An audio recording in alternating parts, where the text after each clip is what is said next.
Papa Bruce was there at Inside Gaming when they left Machinima and when they started Funhaus. But now he left. Why?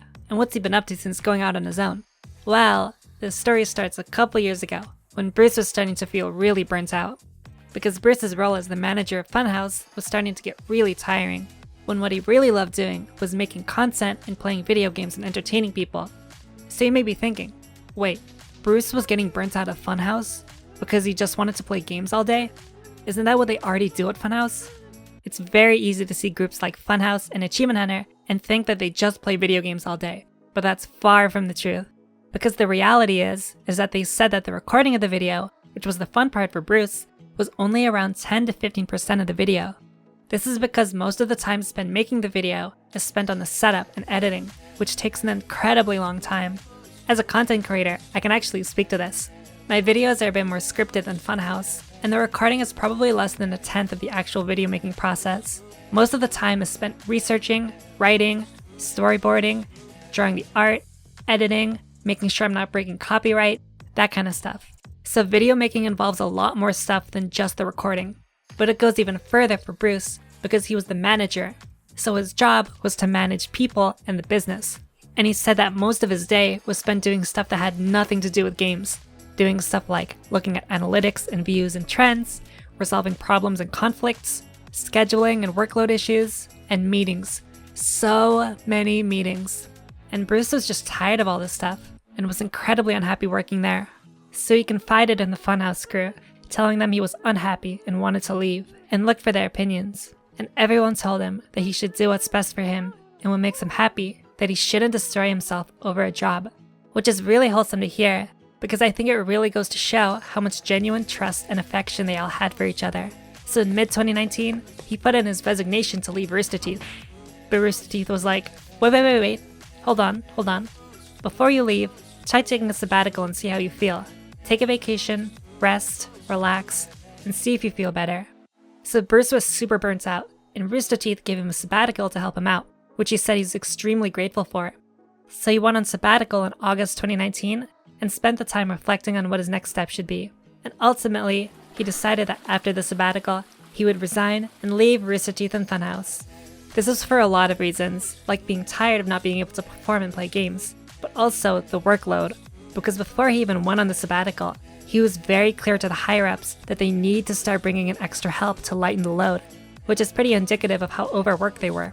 But also, Bruce was starting to see changes in Rooster Teeth. He noticed that their philosophy on making content was changing and was becoming different from what Bruce's philosophy on making videos were. And also, previously, the people Bruce answered to were Bernie and Matt, who basically gave them creative freedom to do whatever. But now that Rooster Teeth was shifting more to AT&T, Bruce said that he didn't like the idea of having to answer to a big corporation who didn't give a shit about him, the crew, or the fans, rather than Rooster Teeth's people who do care.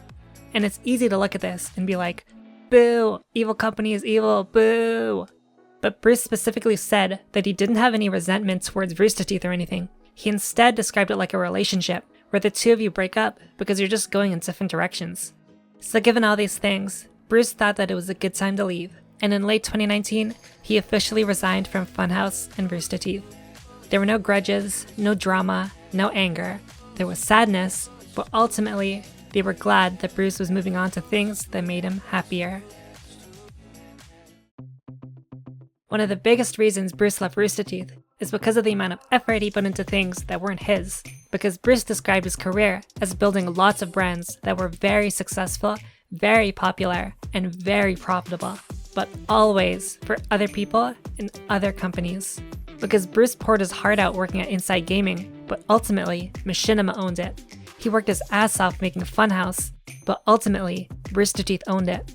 So now, Bruce just wanted to make something of his own and start his own business. And one of the things he's doing is streaming. Bruce had been streaming for a while at this point, but now does it full time, talking constantly about how much he loves it. This is because of two main things.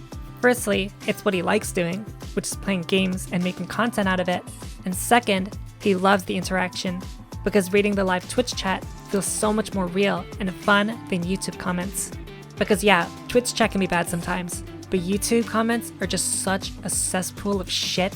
Whereas with streaming, it feels like you're interacting with actual people. Bruce's streams are just also super wholesome, because it's just good, clean fun. But also because Bruce always says to pay it forward. All of you people in here, there's 2,100 of you.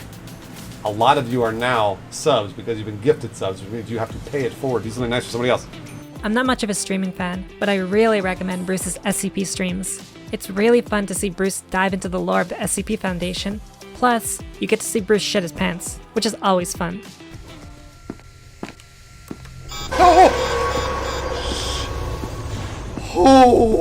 He doesn't just do gameplay though. He also does really fun streams like live script readings and going to Area 51. Yep, that's right. Remember that whole Area 51 raid that happened a couple years ago? Well, Bruce and Autumn went there. They were actually there, on the front lines. So if you see an alien kid that looks suspiciously like Bruce, then you know. Bruce has been super successful on Twitch, getting hundreds of thousands of followers and a lot of subs. He usually streams every day, so if you want to join Bruce's Gooses, then check out his Twitch. He isn't just doing Twitch though. He's also a general host and producer for hire, doing freelance stuff like hosting at IGN and working with Google. So Bruce actually works more than he did at Funhaus because he streams 7 days a week. But the difference now is that it's for himself. He can do whatever he wants and he has full control. He's also got a merch store, which is really funny to look at because the entire store is just the kind of stuff that Bruce wears. But there's more, because Bruce has a very special someone in his life, Autumn. They first met through Sugar Pine 7, where Bruce first laid his eyes on her. And Steve hired her to be an editor on Sugar Pine, put up a video about her, and I watched the video, and I was like... And your pee-pee went hard. Ew! Within the first few days of spending time together, Bruce already knew that Autumn was going to be someone very special to him. And according to Autumn, he proposed to me on the beach we went to on our third date, where I had to throw up and he got diarrhea. Definitely not animating that one. But the vomit and diarrhea eventually led to them getting married, having their wedding earlier this year. Autumn helps Bruce with his business on her off time, and is now the director of post-production at 100 Thieves, flexing her biggest strength, really good video editing. But she's not the only person that was from Rooster Teeth that Bruce still works with, because he still works very regularly with Lawrence, who also left Funhaus for his own reasons. Here, they're doing the podcast, Bruce and Lawrence Talk to the Internet, where they talk to the internet about their personal lives, the internet, gaming, news, and the entertainment industry. But then, there's my favorite thing that Bruce and Lawrence are working on right now, because they created something that revolutionized their careers, something they've never done before. Are you ready to hear what it is? They made a gaming news show, and they called this show Inside Games. Yep, that's the actual name of the channel, Inside Games. The totally not copyright infringing and legally distinct gaming news channel.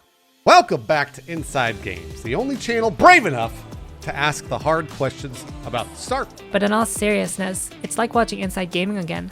It was something about their quickness, banter, and wit that made the news so entertaining to watch. And watching Inside Games is just like watching those old videos over again. Even if I don't care about the news, I still watch just because it's fun to watch Bruce and Lawrence together. So that's where Bruce is at right now. Successful streamer, YouTuber, podcaster, hosting and producing, and happily married. But what are his plans for the future?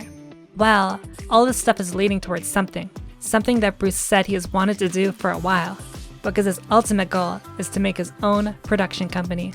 He wants to make a company that makes stuff like streams and gaming videos, but also narrative shows. This is obviously going to be expensive as hell, and is going to take a very long time. And Bruce even said that he's nowhere near this goal yet. But now, Bruce is working towards building up those resources, building connections, and making these narrative shows. So best of luck, Bruce. Making your own company is a tall order, but we know that you can do it, and we'll be here to support whatever you make.